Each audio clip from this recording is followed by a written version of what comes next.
नमस्कार, सत श्री अकाल, आदाब। आप सबका स्वागत है डिजिटल टू स्पोर्ट्स पे, जो है चैनल टू ग्रुप और वन डिजिटल एंटरटेनमेंट का जॉइंट वेंचर। ये है द दूसरा शो। ये मंच आपका मंच है, आपके लिए बनाया गया मंच है, और आपके लिए हम क्रिकेट की बातें करते हैं। और बातें चटपटी होती है, और चटपटी बातों का बात करें तो सिर्फ एक ही इंसान याद आते हैं, वो है मेरे साथी, मेरे दोस्त पंकज अठौले। पंकज जी, स्वागत है आपका। कैसे हैं आप? बहुत बढ़िया Chandresh, thank you very much. फिर एक बार इस मंच पर हम दोनों आ गए हैं और आज काफी सारी बातें करनी है, लेकिन इस कार्यक्रम की शुरुआत मैं करना चाहूंगा कि न्यूजीलैंड में बरस रहा था पानी, लेकिन बांग्लादेश में वेदर इज एब्सोल्युटली फाइन। जानी, क्या कप्तान है बात है। हमारे रोहित द हिटमैन। क्या शिखर धवन को शामिल करेंगे इन हिज गेम प्लान? तो ओडीआई जाने क्रिकेट का फिर से आ गया है मौसम। डिजिटल टू स्पोर्ट्स पे हम दोनों आ गए हैं करने को तररम परम पपम पपम। तो जानी, तो बात कर लेते हैं। भारत का दौरा है बांग्लादेश का, जो शुरू हो रहा है रविवार 4 दिसंबर को। और देखिए, ये है शेड्यूल: 3 एक दिवसीय मैच और 2 टेस्ट मैच। 2 शहरों में होगा ये मुकाबला। पहले 2 वनडे इंटरनेशनल ढाका में होगा, फिर तीसरा और आखिरी वनडे मैच चट्टोग्राम में होगा, जो पहले चिटगांव का कहलाया जाता था। पहला टेस्ट चिटगांव में होगा, और उसके बाद दूसरा और आखिरी टेस्ट ढाका में होगा। दोनों test match world test championship का हिस्सा है। तीनों एक दिवसीय मैच ओडीआई सुपर लीग का हिस्सा नहीं है। बहुत ही महत्वपूर्ण दौरा है टेस्ट मैच के हिसाब से भी। बिल्कुल चंद्रेश, और ये मजेदार बात है कि आप चूज कर सकते हैं कौन सा सुपर लीग में खेलना है, कौन सा आपको नहीं खेलना है। बट ओडीआईज की अगर बात करें तो बड़े दिनों बाद भारत को ओडीआईज के टेम्पलेट में घुलने मिलने का एक मौका मिलने वाला है। और जो हम England, south Africa, Australia, New Zealand से लेकर अब इंडियन सब कॉन्टिनेंट में आ गए हैं, तो हमारे जैसे जो पिचेस हैं जो हमको सूट करते हैं, उन पर खेलने का एक मौका मिलेगा। बिल्कुल, एक नजर डाल देते हैं दोनों स्क्वाड्स पर। पहले भारत के स्क्वाड पर एक नजर डालते हैं, ओडीआई स्क्वाड पर। और सारे दिग्गज एक बार फिर, मतलब एक साथ हो गए हैं। हम साथ साथ है का गाना गा सकते हैं। रोहित शर्मा कप्तान है फिर एक बार, विराट कोहली आ चुके हैं, और जो बाकी जो शमी थे वो भी आ गए वापस। और दिलचस्प है कि जो टीम, ओडीआई टीम जो न्यूजीलैंड में थी, उसमें से सिर्फ 6 लोग यहाँ पर बांग्लादेश में होंगे। जब टीम का चयन किया गया था, तब मुख्य चयनकर्ता चेतन शर्मा ने कहा था वो 1.5 दिन का मतलब ट्रैवल होगा, उसके बाद जेट लैग होगा। उस चक्कर में उन्होंने फैसला किया कि हम उनमें उस स्क्वाड में से सिर्फ 6 लोग को लेंगे, और यहाँ से इंडिया से लोग जाएंगे यहाँ पर खेलने। तो देखें कि इस तरह से ये टीम समावेश किया गया।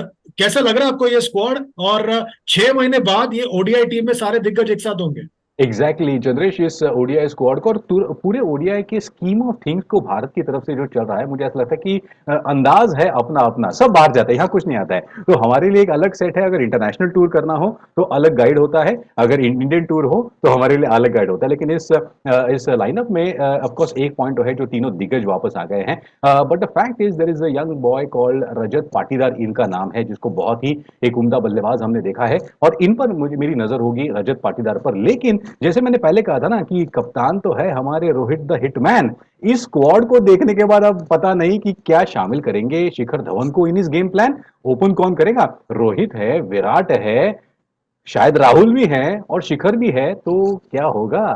बिल्कुल दिलचस्प होगा। और इसीलिए तो कहते हैं बहुत बहुत ही रोमांचक एक दिवसीय श्रृंखला होगा। क्योंकि दूसरी तरफ बांग्लादेश के स्क्वाड को नजर डालें, वहां पर भी काफी हलचल, उथल पुथल हुआ है। शाकिब एक बार फिर एक दिवसीय क्रिकेट में वापस आ चुके हैं। और कप्तान जिन्हें नियुक्त किया गया था वो थे तमीम इकबाल। जी। पर उनके चोट को लेकर थोड़ी असमंजस की स्थिति बनी हुई है। और तस्किन अहमद को भी चोट लग गया, वो पहले एक दिवसीय मैच से बाहर हो चुके हैं।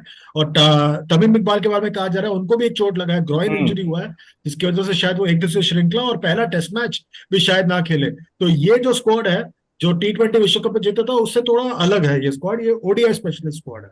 Exactly, which is very interesting. अब आपने कहा कि तमिल इकबाल और ताशकिन अहमद नहीं करेंगे, तो बचा कौन फिर? आई मीन टू से बांग्लादेश पिछले कुछ समय से ओडीआईज में कुछ खास नहीं खेल रहा है। और रसल डोमिंगो की हमने बात की थी, याद है T20 वर्ल्ड कप के टाइम आप बार बार कह रहे थे कि उनको T20 से निकाला गया है, सिर्फ टेस्ट और ओडीआई रखा गया है। बट बांग्लादेश के लिए ये बहुत खराब एक स्थिति बन गई है, क्योंकि तमिल इकबाल एक ऐसा खिलाड़ी है जिस पर आप निर्भर कर सकते थे, और ताशकिन अहमद एक ऐसा गेंदबाज था जिससे भारतीय बल्लेबाजों को तकलीफ हुई थी, even in that T20 world cup. So it's going to be a very very very difficult time. और शाकिब परसों तक वहां पर अबू धाबी में T10 खेल रहे थे, तुरंत फ्लाइट पकड़ ली और यहाँ पर आ गए।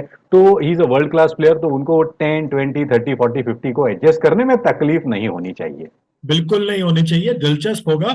और आपने जैसे बताया, ये दोनों अहम खिलाड़ी हैं बांग्लादेश के लिए, तमीम और तास्किन। राइट। इनका ना होना इस एक दिवसीय स्क्वाड में बहुत ही घातक साबित हो सकता है बांग्लादेश के लिए। और पर चलिए, एक बात अच्छा है कि ये श्रृंखला चूंकि ओडीआई सुपर लीग का पार्ट नहीं है, तो फिर आपके लिए उतनी दिक्कत नहीं होनी चाहिए वर्ल्ड कप के लिहाज से।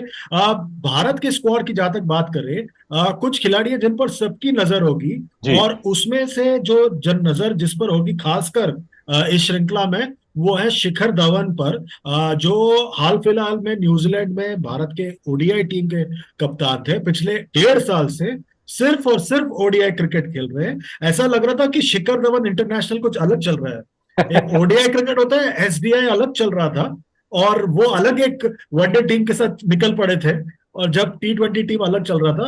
पर उसका नतीजा ये हुआ कि पिछले 5 सालों में, और खासकर पिछले 1.5 सालों में, उनका जो अवसत है और उनका जो स्ट्राइक रेट है, बहुत ज्यादा कम होता गया है।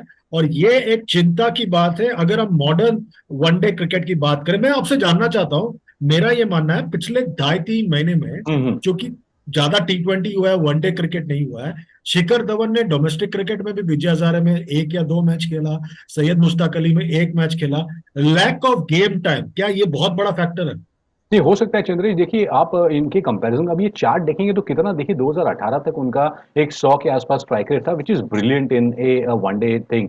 उसके बाद वर्ल्ड कप में भी वो अच्छा खेले थे 2019 के, लेकिन उसके बाद लगातार उनकी औसत कम होती गई है। और खासकर मजेदार बात यह है कि आपने देखा होगा कि Shikhar always started either with Virat और आइदर विद रोहित, तो इसलिए काफी फ्री फ्लोइंग वो खेल सकते थे। एक छोर पर आपके पास रोहित शर्मा हुआ करते थे, लेकिन अब वो कप्तान बन गए हैं और सारी जिम्मेदारी उन पर आ गई है, तो ये एक कारण हो सकता है। और दूसरी बात जो आपने बताई, ये भी बिल्कुल सही है। और इस वजह से होता क्या है ना, कि शिखर धवन या फिर जो टिपिकली वनडे में स्लॉटेड प्लेयर्स हो गए हैं भारत के, उनको भी समझ में नहीं आती बात कि हम डोमेस्टिक खेले, वनडे खेले, T20 खेले या टेस्ट की तैयारी करें। It is not good from the Indian team management to keep these people in a limbo, because after all player को भी तो थोड़ा सा अपने आप को संभालना पड़ेगा ना, कि भाई क्या खेलना है, मतलब खेलूं तो मैं क्या खेलूं, आजकल 10, 20, 50 क्या क्या चल रहा है। तो शिखर धवन पर इसका असर डेफिनेटली देखने को मिलता है। बिल्कुल। और देखिए कि हम टेम्पलेट की बात कर रहे हैं, भारत अपना अलग टेम्पलेट फॉलो कर रहा है अपने टॉप 3 के साथ। पर जो टेम्पलेट, जो स्टैंडर्ड सेट किया गया है वनडे क्रिकेट में, आप वनडे ले ले, T20 क्रिकेट में, वो है इंग्लैंड ने किया है। और देखिए, ये जो टॉप 3 का जो एवरेज स्ट्राइक रेट है, इंग्लैंड, भारत और बाकी टीमों के का तुलना करेंगे, तो भारत का एवरेज के हिसाब से तो काफी अच्छा है, क्योंकि कंसिस्टेंट रहेंगे ना, जी क्योंकि जी वो जी। थोड़ा खेलेंगे। पर स्ट्राइक रेट पर नजर डालें, वो जो स्ट्राइक रेट है, 12 पॉइंट का जो डिफरेंस है, वो ही सब कुछ खेल कर देता। बिल्कुल चंद्रेश, बहुत इंपॉर्टेंट पॉइंट आपने कहा है। और देखिए, why is England very very successful in this case, because of mister Jos Buttler. How is the जोश, हम कहते हैं ना बटलर सर, तो वो एक इंपॉर्टेंट बात है। और सबसे बड़ी बात है कि उनके साथ हमेशा एलेक्स हेल्स या जेसन रॉय रहे हैं। ये फॉर्मूला भारत कई वर्षों पहले इस्तेमाल करता था, जब हमारे पास और बहुत जॉनी अच्छे, बेस्टो भी।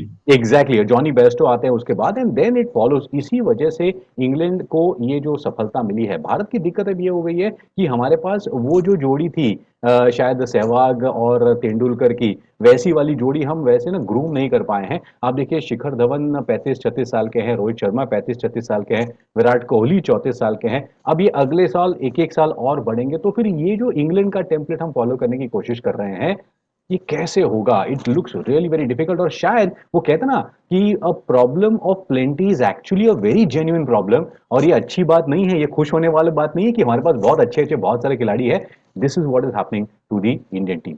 बिल्कुल। और प्रॉब्लम ऑफ प्लेंटी की बात कर रहे हैं, एक विषय में जो प्रॉब्लम ऑफ प्लेंटी होना चाहिए, वो है गेंदबाजी में। और हाँ। वो जो है अच्छी बात है भारतीय क्रिकेट के लिए, क्योंकि पारंपरिक तौर पर हमारी गेंदबाजी उतनी अच्छी नहीं रही है। एक नजर डाल देते हैं कुलदीप सेन पर, जो इस टीम में शामिल किए गए हैं। 6 मुकाबलों में उन्होंने विजय हजारे में हाल फिलहाल में खेला था, 18 विकेट निकाले थे, काफी अच्छे प्रदर्शन किया था। वो न्यूजीलैंड जाने वाले थे, उन्हें बांग्लादेश की तरफ डाइवर्ट कर दिया गया था। इन पर नजर होगी, क्योंकि ये फॉर्म में है इस वक्त। बिल्कुल चंद्रेश, ये ऐसा खिलाड़ी है जो वो धमाल कर सकता है जो शायद मुस्तफिजुर रहमान ने बांग्लादेश के लिए शुरुआती दौर में किया था। I am expecting something like that, brilliant performance from Kuldeep Sen अगर उनको मौका मिला तो। बिल्कुल। और दूसरे जो खिलाड़ी है जो न्यूजीलैंड जाने वाले थे पर बांग्लादेश जा रहे हैं वो है शाहबाज अहमद। इनका भी प्रदर्शन विजय हजारे ट्रॉफी में ऑलराउंड प्रदर्शन काफी लाजवाब रहा है। और रविंद्र जडेजा की जगह इनका भी चयन किया गया है। इन पर भी नजर होगी इस सीरीज में। चंद्रेश, शायद इनको वो दूसरे या फिर तीसरे मैच में मौका मिलेगा once India does well in the first two games. Akshar Patel की जगह पर शायद इनको लाया जा सकता है, बट इतने पैक्ड स्क्वाड में शाहबाज अहमद को चांस मिलना मुझे थोड़ा सा डाउटफुल लग रहा है।